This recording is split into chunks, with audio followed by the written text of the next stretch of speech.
पहला सावन सोमवार मनोकामना पूर्ति की कथा।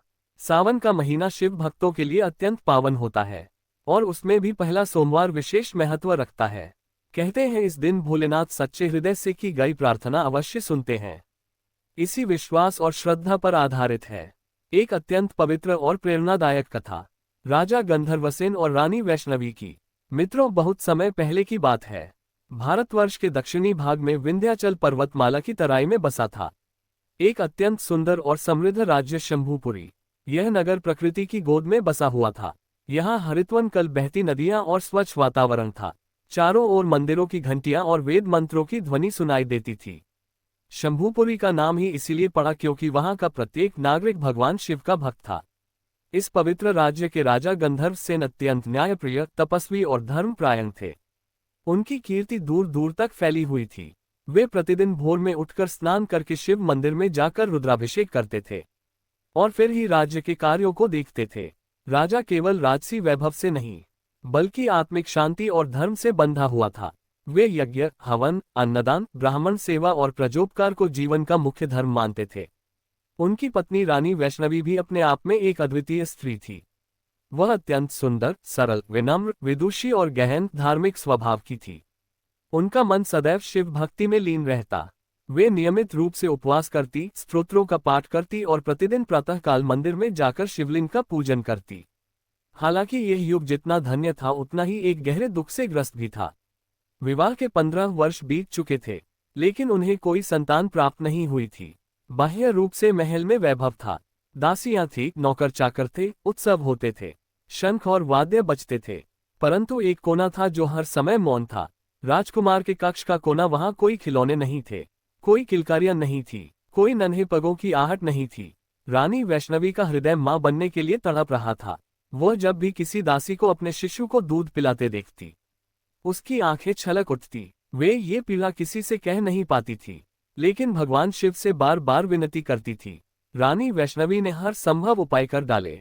उन्होंने हर सोमवार को निर्जल व्रत रखा। उन्होंने 100 से अधिक शिवलिंगों का पूजन किया, ब्राह्मणों को भूमि, गौ और अन्न का दान किया, गंगोत्री से लेकर रामेश्वरम तक शिवधामों की यात्रा की। फिर भी परिणाम शून्य था। राजा गंधर्वसेन जब कभी रानी को दुखी देखता तो उसे सांत्वना देते। हे देवी, सब कुछ समय पर होता है, महादेव की कृपा से ही सृष्टि चलती है, वे कृपालु है, वे हमारी पुकार अवश्य सुनेंगे। रानी वैष्णवी मुस्कुराती, परंतु उसका मन भीतर से टूट चुका था। अब उसे केवल एक ही भरोसा था, भगवान शिव। इसी बीच वर्ष का सबसे पवित्र मास श्रावण आ गया। नगर में चारों ओर उल्लास था। भक्तगण गंगाजल लाकर शिव जी को चढ़ा रहे थे। कन्याएं सौभाग्य के लिए व्रत रख रही थी। नगर की हर गली में शिव नाम की ध्वनि गूंज रही थी। हर हर महादेव बोल बम। रानी वैष्णवी को इस मास में विशेष आस्था थी। उन्होंने अपने कक्ष में ही शिवलिंग की स्थापना कर दी थी।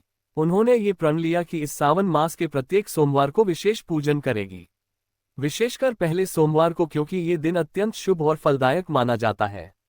उन्हें ज्ञात नहीं था कि यही सावन और उसका पहला सोमवार उनके जीवन की दिशा को बदल देने वाला था। मित्रों, आगे आपको पता चलेगा कि कौन थी वह रहस्यमय वृद्धा जो आशीर्वाद लेकर प्रकट हुई। क्या वास्तव में सावन सोमवार भगवान शिव को प्रसन्न कर सकता है? क्या रानी वैष्णवी को मातृत्व का वरदान मिलेगा? इन सभी प्रश्नों का उत्तर आपको आगे मिलेगा, इसलिए वीडियो में बने रहिए। मित्रों, श्रावण मास अपने पूर्ण यौवन पर था। पूरे शंभुपुरी राज्य में हर हर महादेव की गूंज थी। मंदिरों में गंगाजल की धारा, बेलपत्र की मालाएं और भक्तों की आस्था की बूंदें हर ओर छलक रही थी। रानी वैष्णवी का मन इस मां और अधिक भावुक हो गया था। मां बनने की उनकी अभिलाषा उनके व्रत और भक्ति को तीव्र बना रही थी। वह इस सावन को जीवन की अंतिम आशा मान बैठी थी। मित्रों, सावन का तीसरा दिन था। आकाश में मेघ छाए हुए थे, बिजली कड़क रही थी और वर्षा की बूंदें धीरे धीरे धरती को भिगो रही थी। ऐसे ही एक भींगे दिन रानी वैष्णवी महल के एकांत बाग में ध्यान मगन बैठी थी। उनके मन में एक विचित्र बेचैनी थी, जैसे कुछ होने वाला हो। उसी समय एक दासी दौड़ती हुई आई और कहा, महारानी जी, महल के पूर्वी द्वार पर एक वृद्धा बैठी है। वह कुछ बोलती नहीं, परंतु उसकी आंखें बहुत तेजस्वी है। वह बस शिव शिव रट रही है। प्रजा उसे साध्वी समझ रही है। रानी वैष्णवी का हृदय धड़क उठा। उन्होंने दासी से कहा, उन्हें महल के भीतर लाओ नहीं, मैं स्वयं उनसे मिलने चलती हूँ। रानी वैष्णवी नंगे पांव महल के पूर्वी द्वार पर पहुंची। वहां एक पीपल के वृक्ष के नीचे एक वृद्धा बैठी थी। चेहरा झुर्रियों से भरा, वस्त्र पुराने परंतु चेहरा आश्चर्यजनक रूप से तेजस्वी। उनके ललाट पर भस्म लगी थी, मस्तक पर तिलक और आंखें गहरी थी, मानो ब्रह्मांड की सारी बातें जानती हो। रानी वैष्णवी ने धीरे से हाथ जोड़ते हुए कहा, माता जी, आप यहाँ इस वर्षा में क्यों बैठी हैं? कृपया भीतर चले और विश्राम करें। साध्वी ने आंखें खोली, उनमें करुणा और रहस्य दोनों थे। वे बोली, मैं तुम्हारी प्रतीक्षा कर रही थी पुत्री। रानी वैष्णवी चकित रह गई। मेरी प्रतीक्षा? साध्वी ने उत्तर दिया, तुम शिव की भक्त हो, तुम्हारा हृदय शुद्ध है, परंतु मां बनने की इच्छा ने तुम्हें भीतर से तोड़ दिया है। तुम हर उपाय कर चुकी हो, लेकिन अब समय आ गया है कि भोलेनाथ तुम्हारी पुकार सुने। रानी वैष्णवी की आंखों से अश्रु बह निकले। वे भूमि पर बैठ गई और कहा, हे माता जी, यदि आप वास्तव में शिव की दूत हैं तो मुझे कृपया मार्ग बताइए जिससे मैं उनकी कृपा पा सकूं। साध्वी बोली, इस सावन का पहला सोमवार अभी 2 दिन बाद है। उस दिन सूर्योदय से पूर्व उठो, स्नान कर श्वेत वस्त्र धारण करो और अपने महल के मंदिर में अथवा नगर के मुख्य शिव मंदिर में जाकर भगवान शिव का पंचामृत से अभिषेक करो। फिर बिलपत्र, धतूरा, आंख और चंदन अर्पित करो। उसके बाद दिन भर व्रत रखो। पूर्ण मौन और ध्यान के साथ कोई व्यर्थ का विचार भी ना आने दो। रात्रि में जब सब सो जाएं तब तुम शिवलिंग के समक्ष एक दीपक जलाओ। वह दीपक संकल्प का हो। उस दीपक की लौ से अपने भीतर के अंधकार को जलाना। वह बैठकर अपने हृदय की पुकार शिव जी को सुनाओ। यदि तुम्हारा मन शुद्ध रहा तो शिव अवश्य प्रकट होंगे। रानी वैष्णवी से हर उठी और बोली, क्या शिव मुझे दर्शन देंगे?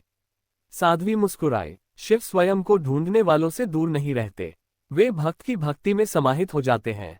सावन का पहला सोमवार वह दिन है जब वे अपने भक्तों की सबसे निकट होते हैं। रानी ने हाथ जोड़कर पूछा, माताजी, क्या मैं आपको कुछ भेंट कर सकती हूँ? साध्वी ने ममता भरी दृष्टि से कहा, तुम्हारी सच्ची भक्ति ही मेरी भेंट होगी। इतना कहकर उन्होंने आंखें मूंद ली। रानी वैष्णवी ने पल भर के लिए मुंह फेरकर दासी को कुछ आदेश दिए, लेकिन जैसे ही पलटकर वापस देखा वह साध्वी वहां नहीं थी। जैसे स्वप्न थी या शायद स्वयं देवी का रूप। रानी वैष्णवी उस दिन भीतर से पूर्ण रूप से बदल चुकी थी। उनके हृदय में अब भय नहीं, आशा और विश्वास था। वे जानती थी कि उनका निर्णायक दिन, उनका पहला सावन सोमवार अब निकट है। मित्रों, श्रावण मास की वह रात जैसे ही समाप्त हुई, अगली सुबह पूरे शंभुपुरी में एक अलग ही ऊर्जा प्रवाहित हो रही थी। सूरज की किरणें जब मंदिरों के कलशों पर पड़ती तो लगता जैसे स्वर्ग से आशीर्वाद बरस रहा हो। हवा में बेलपत्र की गंध, मंदिरों से उठते घंटे की ध्वनि और हर गली से आती ओम नमः शिवाय की पुकार, ये सब वातावरण को आध्यात्मिकता से भर रहा था। आज था सावन का पहला सोमवार और इस दिन के लिए रानी वैष्णवी ने जिस तरह से तैयारी की थी वह केवल पूजा नहीं, एक जीवन का संकल्प था। रात के अंतिम प्रहर में ही रानी वैष्णवी जाग उठी। महल की दासियां सोई हुई थी, परंतु रानी ने किसी को नहीं जगाया। उन्होंने स्वयं अपने कक्ष की दीपशिखा जलाए और फिर गंगाजल लेकर स्नान के लिए चली गई। शंभुपुरी के राजमहल के भीतर एक शुद्ध जलकुंड था। वहां जाकर रानी ने पूरे नियम से स्नान किया। स्नान के पश्चात उन्होंने स्वच्छ श्वेत वस्त्र धारण किया और माथे पर त्रिपुंड भस्म का लेप किया। गले में रुद्राक्ष की माला धारण की और बालों में बेला एवं चमेली के फूल सजाए। नयन नीचे झुके थे, हृदय में एक ही संकल्प है, भोलेनाथ, आज मैं तुम्हें अपने पुत्र के रूप में मांगने आई हूँ। रानी वैष्णवी महल के मंदिर में गई, जहां एक विशाल शिवलिंग स्थित था। पारद शिवलिंग। वहां पहुंचकर उन्होंने सर्वप्रथम घंटा बजाया और गुणस्वर में मंत्र उच्चारित किया, ओम नमः शिवाय, ओम त्र्यंबक यजामहे। फिर उन्होंने 5 पात्रों में पंचामृत तैयार किया। दूध, दही, शहद, घी और गंगाजल। धीरे धीरे शांत मंत्रों उच्चारण के साथ उन्होंने शिवलिंग का अभिषेक आरंभ किया। अभिषेक के साथ साथ उन्होंने एक एक संकल्प को शिव को अर्पित किया। उसके बाद उन्होंने चढ़ाया बिलत्र जो शिव जी को प्रिय है, धतूरा और भांग जो शिव जी की तपस्या के प्रतीक हैं, सफेद आग के फूल जो निरंकार की भक्ति दर्शाते हैं, भस्म और चंदन जो जीवन और मृत्यु दोनों के संभाव को दर्शाते हैं। फिर उन्होंने शिव चालीसा, रुद्राष्टकम और महामृत्युंजय मंत्र का जाप किया। पूरे दिन वे व्रत में रही, निराहार, नीरव, पूर्ण मौन। केवल शिव ध्यान में स्थित। महल के अन्य लोग इस दिन व्रत तो कर रहे थे, लेकिन रानी वैष्णवी की पूजा एक अगोचर धारा थी। शुद्ध प्रेम, गहन तपस्या और मातृत्व की पुकार से भरी हुई दोपहर में उन्होंने किसी से बात नहीं की, केवल एकांत में बैठकर शिव मंत्रों का जाप करती रही। उनके पास कुछ भोजन नहीं था, केवल तुलसी जल और ध्यान। राजा गंधर्वसेन भी इस दिन स्वयं को साधना में लीन कर चुके थे। उन्होंने भी रुद्रा अभिषेक किया और रानी वैष्णवी को भीतर से आशीर्वाद भेजा। रात धीरे धीरे गहराने लगी। पूरे महल में दीपक जलाए गए। मंदिरों से भजन की मधुर ध्वनि आ रही थी। दासियां थककर सो चुकी थी। रक्षक अपने स्थानों पर खड़े थे। ये वह क्षण था जब रानी वैष्णवी ने अपने जीवन का सबसे बड़ा प्रयोग आरंभ किया। उन्होंने अपने हाथों से एक मिट्टी का दीपक लिया, उसमें शुद्ध घी डाला, रुई की बाती बनाई और शिवलिंग के समक्ष दीपक को प्रज्वलित किया। जैसे ही दीपक जला, रानी ने अपनी आंखें मूंद ली और हाथ जोड़कर बैठ गई। दीपक की लौ शिवलिंग के ऊपर कंपन करने लगी। रानी वैष्णवी ने अपने अश्रु बहने दिए और संकल्प बोला, हे कैलाशपति महादेव, आज मेरी गोद खाली है, लेकिन हृदय तुम्हारे विश्वास से भरा है। मैंने तुम्हें पुत्र रूप में मांगा है। यदि मेरी भक्ति सच्ची है तो इस दीपक की लौ आज तुम्हें खींच लाएगी। आज मैं केवल तुम्हारी हूं। जैसे जैसे रात्रि गहराती गई, रानी वैष्णवी समाधि जैसी अवस्था में पहुंची। मंदिर में केवल दीपक की लौ और श्वास की गति शेष थी। तभी अचानक वातावरण में एक हल्का कंपन हुआ। दीपक की लौ एकाएक बहुत ऊंची उठी। मंदिर के द्वार से एक शीतल गंध आए, जैसे कस्तूरी, चंदन और गंगा की मिश्रित सुवास। किसी ने कुछ नहीं कहा, लेकिन रानी वैष्णवी के कानों में दूर दूर से आती मंत्र ध्वनि सुनाई दी। ओम नमः शिवाय, ओम नमः शिवाय। यह मंत्र ना बाहर से आ रहा था, ना भीतर से, ये तो आकाश की गहराई से उतर रहा थी। तभी शिवलिंग के ठीक सामने उस दीपक की लौ से उठता हुआ एक प्रकाश पुंज प्रकट हुआ। वह प्रकाश धीरे धीरे आकार लेने लगा। त्रिशूल, डमरू, जटाजूट, गंगा की धारा, भस्म से भरा शरीर और गरजता हुआ स्वर रुद्र। अब वहां कोई और नहीं था, स्वयं भगवान शिव प्रकट हो चुके थे। उनकी आंखों में शांत अग्नि थी। वे स्थिर थे, लेकिन उनका तेज पूरे मंदिर को कंपा रहा था। रानी वैष्णवी की आंखें अश्रुपूरित थी। वह बिना कुछ बोले भूमि पर दंडवत हो गई और गला रंधे स्वर में बोली, हे नीलकंठ महादेव, यदि आज मैं आपको देख रही हूं तो जानती हूं मेरी पुकार पहुंची है। मेरी गोद आज भी सुनी है, परंतु मेरा विश्वास अपूर्ण है। भगवान शिव ने करुणा भरे स्वर में कहा, वैष्णवी, तुमने व्रत नहीं किया, तुमने आत्मा समर्पित की है। तुम्हारे हृदय की प्रार्थना ने मुझे खींच लाया। तुम्हारे गर्भ में अब केवल संतान नहीं आएगी, बल्कि एक धर्म प्राण आत्मा का अवतरण होगा। वह तुम्हारे रक्त से जन्मेगा, पर मेरा तेज उसमें होगा। वह वीर होगा, बुद्धिमान होगा, न्यायप्रिय होगा। वह तुम्हारे नाम को अमर करेगा। रानी वैष्णवी की आंखों से आंसू बह रहे थे। उन्होंने कांपते हुए स्वर में पूछा, हे महादेव, क्या मैं उसे देख पाऊंगी? भगवान शिव मुस्कुराए और एक हाथ उठाकर रानी वैष्णवी के मस्तक पर स्पर्श किया। तुम्हारे गर्भ में आज से जीवन प्रवेश कर चुका है। इस रात्रि के दीप से जो लौ उठी है वही तुम्हारे पुत्र की आत्मा बन चुकी है। उसका नाम होगा धर्मराज। वह धर्म की रक्षा करने आएगा। फिर धीरे धीरे वह प्रकाश मंद होने लगा। त्रिशूल, डमरू, जटाएं सब धीरे धीरे फिर से प्रकाश में समा गई। मंदिर का तापमान सामान्य हुआ, गंधमंद हुई, परंतु रानी वैष्णवी का हृदय अब दिव्य हो चुका था। उन्होंने शिवलिंग के चरणों में सिर रखा और कहा, महादेव, अब मेरा जीवन पूर्ण हुआ। आपने मुझे शून्यता से पूर्णता दी। उस रात्रि जब पूरी शंभू पूरी निद्रा में लीन थी, रानी वैष्णवी ने अपने जीवन का सबसे दिव्य क्षण पाया। उस क्षण को किसी ने देखा नहीं, पर उस क्षण ने इतिहास को जन्म दिया।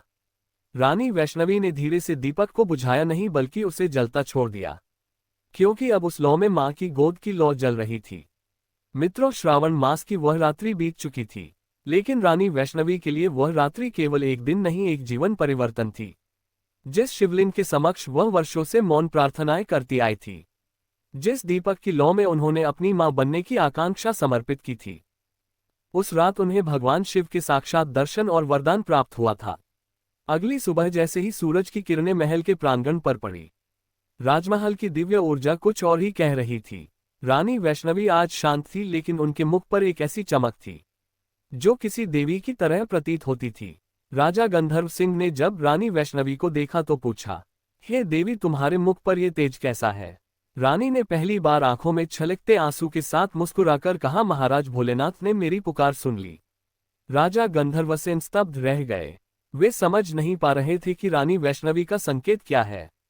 रानी ने धीरे से कहा, महाराज, मैं गर्भवती हूँ। ये वाक्य सुनते ही राजा ने हाथ जोड़ लिए और आंखें भर आए और उन्होंने कहा, हे भोलेनाथ, आपने हमारे वंश को वंदनीय कर दिया।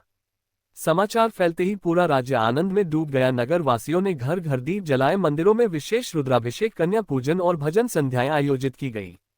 सभी को ये ज्ञात था कि यह कोई साधारण गर्भ नहीं है, बल्कि यह तो स्वयं शिव के वरदान का फल है। रानी वैष्णवी के लिए गर्भकाल एक तपस्या जैसा था।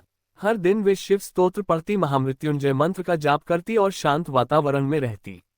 गर्भ के 7वें महीने में रानी वैष्णवी को स्वप्न आने लगे, जिसमें एक बालक त्रिशूल हाथ में लिए राक्षसों से युद्ध कर रहा था।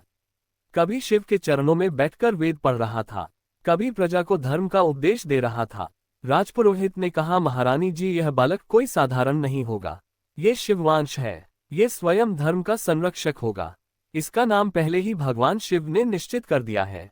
धर्मराज मित्रों, श्रावण मास के 1 वर्ष पश्चात ठीक पहले सोमवार के दिन सभी ग्रह शुभ स्थिति में थे। वायुमंद थी, वातावरण गूढ़ था और महल के द्वारों पर शंख और घंटे बज रहे थे। रात्रि के अंतिम प्रहर में रानी वैष्णवी ने एक तेजस्वी बालक को जन्म दिया। बालक के जन्म के समय एक अलौकिक प्रकाश महल को घेर रहा था। बालक के माथे पर त्रिशूल की आकृति थी, उसकी आंखें नीली थी और शरीर पर भस्म की सुगंध स्वाभाविक रूप से थी। राजमहल में हर्ष की लहर दौड़ गई। राजा गंधर्वसेन ने पुत्र को पहली बार गोद में उठाया और भावुक होकर कहा, इसमें कोई संदेह नहीं कि यह बालक शिवांश है। इसके आने से न केवल मेरा घर बल्कि मेरा हृदय भी उज्जवल हो गया है। रानी वैष्णवी ने उसे वक्ष पर रखकर कहा, यह दीपक की लौ है जो मैंने सावन की रात्रि को भगवान शिव के सामने जलाई थी।